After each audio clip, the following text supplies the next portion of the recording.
Di tepi sungai Tigris pada tahun 1137 Masehi, di kota kecil di Tikrit, lahirlah seorang bayi laki-laki dari keluarga yang sederhana. Bayi itu bernama Yusuf bin Ayub. Namun, kelak dunia mengenalnya sebagai Salahuddin al-Ayyubi, seorang penakluk Yerusalem yang penuh kasih. Malam kelahirannya diselimuti keheningan, dan tak ada yang menyangka bahwa bayi itu kelak akan menorehkan sejarah besar yang akan dikenang sepanjang masa. Ayahnya, Najmuddin Ayyub, adalah seorang bangsawan Kurdi yang bijak, sementara ibunya dikenal sebagai perempuan solehah yang lembut hati. Dari keduanya, Salahuddin mewarisi dua hal yang membentuk jati dirinya, yaitu kekuatan dan kasih sayang. Sejak kecil, ia dididik dengan nilai-nilai Islam yang kuat. Ia belajar Al-Quran, sejarah para nabi, dan kisah para khalifah yang adil. Setiap malam, ayahnya sering berkata, "Wahai Yusuf, jadilah pemimpin yang ditakuti musuh karena keberanianmu, tapi dicintai rakyat karena kebaikanmu." Ketika beranjak remaja, Salahuddin mengikuti pamannya, yaitu Asaduddin Sirkuh, seorang panglima perang yang tangguh, setia kepada Sultan Nuruddin Jangki di Damaskus. Dari pamannya inilah ia belajar strategi perang, kesabaran, dan pentingnya disiplin. Namun yang paling mengesankan adalah kerendahan hati Salahuddin. Meski dikenal cerdas dan kuat, ia tidak pernah sombong. Ia bahkan sering membantu prajurit biasa menyiapkan makanan atau membersihkan kuda. Bagi Salahuddin, kehormatan bukan diukur dari pangkat, tapi dari niat dan amal. Pada tahun 1169, Salahuddin dikirim bersama pamannya ke Mesir. Nah, pada saat itu sedang kacau akibat perebutan kekuasaan antara dinasti Fatimiyah dan pasukan salib. Banyak orang meremehkannya karena wajahnya yang tenang dan tutur katanya yang lembut. Tapi di balik kelembutan itu tersembunyi kecerdasan dan tekad yang kuat. Dalam waktu singkat, ia berhasil menenangkan kekacauan di Mesir dan memperbaiki sistem pemerintahan.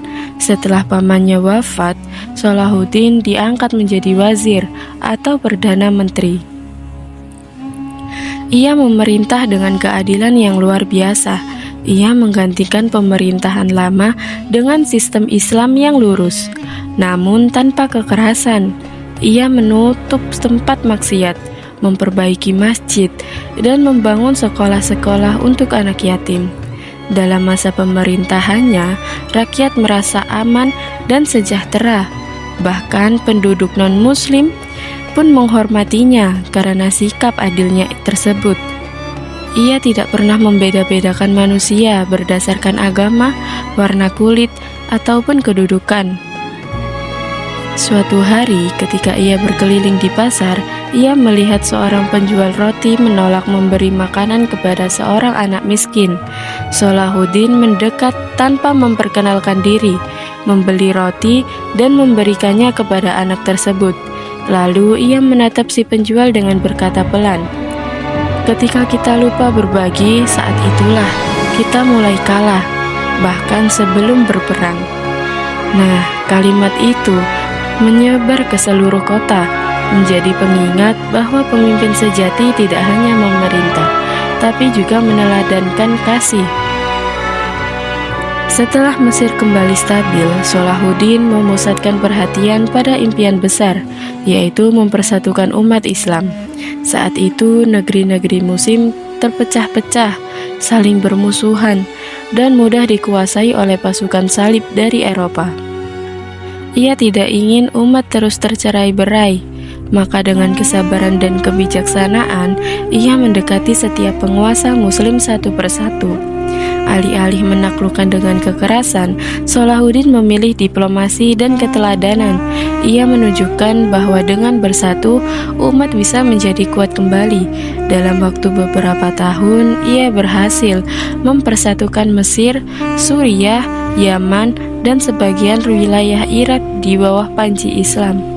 Rakyat menyebutnya yaitu dengan sebutan raja yang tidak mencintai tahta, tapi mencintai persaudaraan. Di masa damai itu, Salahuddin tidak hanya fokus pada militer, tetapi juga memperkuat ilmu pengetahuan.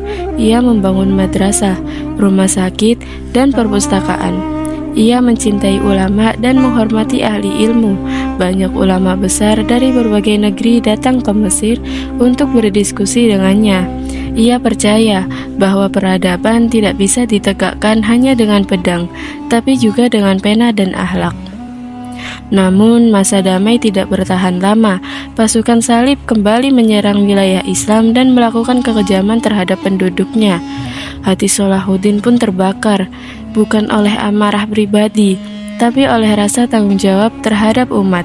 Ia mengumpulkan pasukannya dan berseru, "Kita tidak berperang karena benci, tapi karena cinta, karena kita ingin anak-anak kita bisa sholat lagi di Masjidil Aqsa."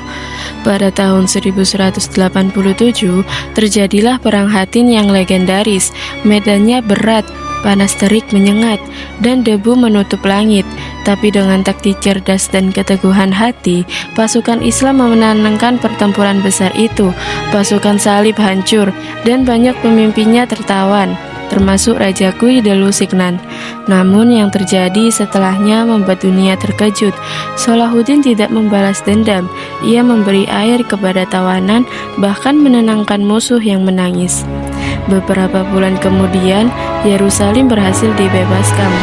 Saat memasuki kota suci itu, ia turun dari kudanya, menundukkan kepala dan menangis. Ia tidak merayakan kemenangannya dengan pesta, melainkan dengan doa dan sujud syukur. Ia melarang pasukannya menyakiti warga non-muslim, bahkan menyediakan perlindungan bagi biarawan dan wanita tua yang takut. Dari sikap itu, bahkan musuh-musuhnya memujinya dengan kebesaran hatinya tersebut. Di Eropa, para penulis menggambarkannya sebagai musuh yang paling mulia yang pernah ada. Setelah kemenangan besar itu, Salahuddin tidak berubah. Ia tetap sederhana, tapi lembut. Tetap rendah hati. Ia menolak hidup di istana megah dan lebih suka tidur di tenda seperti para prajuritnya. Ia sering berkata, "Kemenangan ini bukan milikku, tapi milik Allah. Aku hanya alat kecil di tangannya." Satu malam, setelah semua peperangan usai, ia duduk sendirian di halaman istana Damaskus. Memandangi langit malam, seorang pengawal mendekat dan berkata, "Tuanku, engkau telah mengembalikan kejayaan Islam. Engkau sudah pantas menikmati hidup." Tapi Salahuddin tersenyum dan menjawab, "Bagaimana aku bisa beristirahat, sementara masih ada satu hati yang lapar di negeriku?" Menjelang akhir hayatnya, Salahuddin jatuh sakit. Dalam kelemahannya, ia memanggil anak-anak dan penasehatnya. Ia berkata, Jangan kalian banggakan istana, jangan kalian kejar harta. Harta ini fana, tapi amal dan kasih kepada sesama itulah warisan sejati. Saat wafat, hampir tak ada harta yang tersisa. Para pengurusnya hanya menemukan beberapa keping dinar dan baju usang.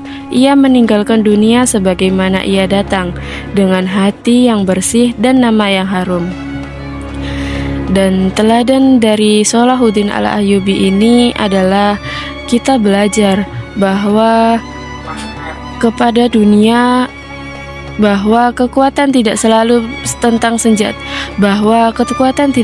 tentang senjata, tapi tentang kasih, kesabaran, dan iman. Ia menunjukkan bahwa seorang pemimpin sejati bukanlah yang ditakuti rakyatnya, tapi yang dicintai karena keadilannya. Ia berperang dengan kepala yang dingin dan hati yang hangat. Ia menaklukkan Yerusalem tanpa menumpahkan darah dan menaklukkan hati manusia dengan akhlak. Dari Tikrit hingga Damaskus, terus dari Mesir hingga Yerusalem. Jejaknya tidak pernah pudar. Ia bukan hanya seorang panglima besar, tapi juga simbol kemanusiaan dan kebijaksanaan.